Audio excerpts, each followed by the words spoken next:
D P O office میں ماتحت police اہلکاروں کے مسائل سننے کے لیے ہفتہ وار اردلی روم منعقدہ اردلی روم میں ڈسٹرکٹ پولیس آفیسر ہنگو اکرام اللہ خان نے ماتحت پولیس اہلکاروں کے مسائل سنے۔ مزید تفصیلات جانتے ہیں ضلع ہنگو میں اپنے نمائندے زاہد اللہ کی اس رپورٹ میں۔ ہنگو محکمہ پولیس کے قواعد و ضوابط کے تحت ماتحت پولیس اہلکاروں کو درپیش مسائل اور ان کے جائز عرض معروضی سننے اور ان کو حل کروانے کے لیے ڈسٹرکٹ پولیس آفیسر ہنگو اکرام اللہ خان کی ہدایت پر ان کے دفتر میں ہفتہ وار اردلی روم کا انعقاد کیا گیا۔ اردلی روم میں ضلع کے مختلف تناجات، چوکیات اور گاردات میں تعینات پولیس اہلکاروں نے ضلعی پولیس سربراہ کو اپنے اپنے جائز عرض معروض پیش کرنے کے لیے تحریری درخواستیں جمع کر رکھی تھی۔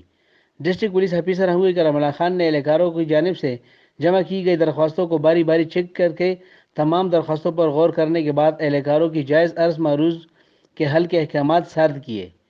ڈی پی او نے منعقدہ اردلی روم میں تفتیشی اہلکاروں، چوکیات اور چیک پوسٹوں کے انچارجان کی کارکردگی کا جائزہ بھی لیا اور انہیں کارکردگی کے مزید بہتر بنانے کے احکامات جاری کیے۔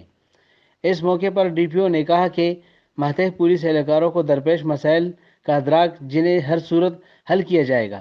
پولیس فورس کی استعداد کار کو بڑھانے کے لیے پولیس میں سزا اور جزا کا عمل جاری رہے گا۔ اس موقع پر S P investigation Hangu Arshad Mahmood Khan بھی موجود تھے۔